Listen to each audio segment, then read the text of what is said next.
Welcome to NFL News Update, where touchdowns meet headlines. Stay in the game with the freshest NFL updates. This is your quick dive into football fervor. Lions Dan Campbell defends fourth down decisions, discusses uncharacteristic play in second-half collapse. The Detroit Lions added a new chapter to the franchise novel of pain on Sunday. Playoff meltdown. Dan Campbell's crew dominated out of the gate, bulldozing its way to a 17-point halftime lead against the NFC's top-seeded San Francisco 49ers. A party in Detroit quickly turned into heartbreak as everything came unglued for the Lions, and the Niners stormed back for a 34-31 victory to advance to Super Bowl LVII. It's hard when you lose that way. It's hard, an emotional Campbell said. You feel like you get your heart ripped out. Leading 24-10, early in the third quarter, Campbell eschewed a 45-yard field goal on 4th and 2. Jared Goff avoided pressure and had Josh Reynolds open, but the wideout couldn't corral the pass. Turnover on downs. The Niners have life. On the ensuing drive, Lions corner Kendall Vilder had a potential interception ricochet off his face mask caught by Brandon Ayuk for a 51-yard gain the Niners turned into a touchdown. On the next Detroit snap, rookie Jahmyr Gibbs fumbled the ball. 4 plays later, tie ball game. Another Reynolds drop on a third down. A missed down punt at the 1-yard line. A second failed fourth down instead of attempting a 48-yard game-tying field goal. Missed tackles. A brutal goal line run call, burning a much-needed timeout. Despair in Detroit. We feel like we should have won that game, obviously, Goff said. I don't think it was anything that we've done all year up to this point.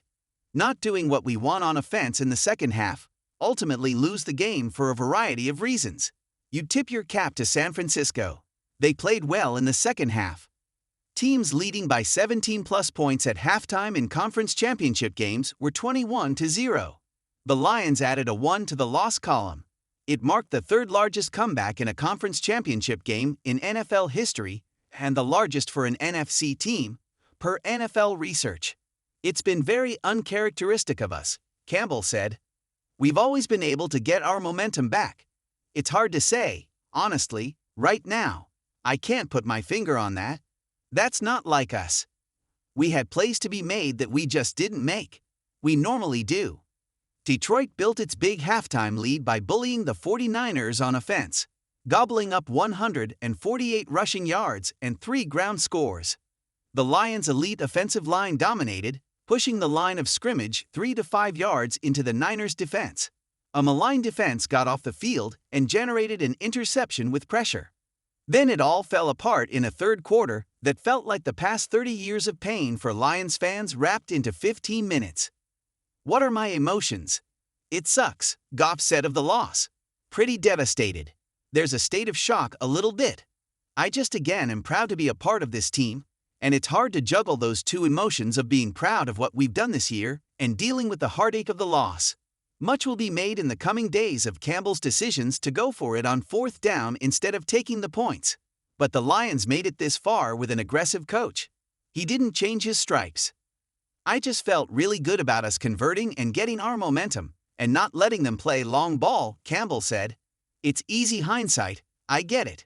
I get that. But I don't regret those decisions. It's hard. It's hard, because we didn't come through, wasn't able to work out. And I understand the scrutiny I'll get. It's part of the gig. Campbell's decisions will get the headlines, but he didn't drop first downs, fumble the ball, or allow the Niners 27 unanswered points. Criticism is fair. The run and timeout at the goal line certainly deserved to be picked apart, but it was a team-wide flop. The upstart Lions became the toast of the league with an energetic coach, a fun offense, a quarterback shaking off the critics, and a band of young players thriving. They were fresh, entertaining, and worth rooting for.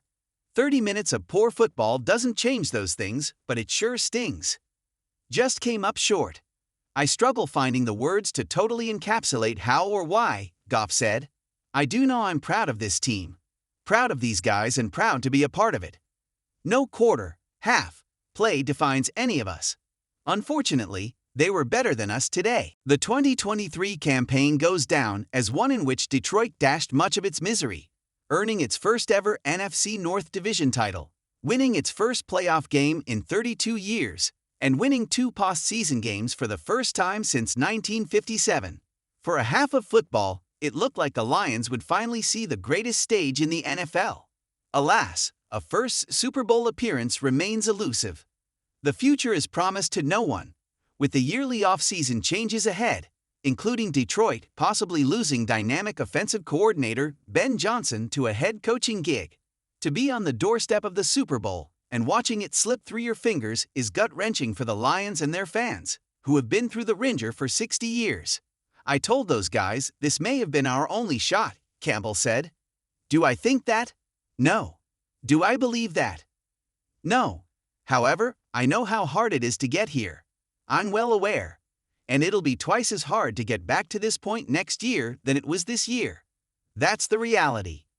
A reality that makes Sunday's gut punch twice as painful."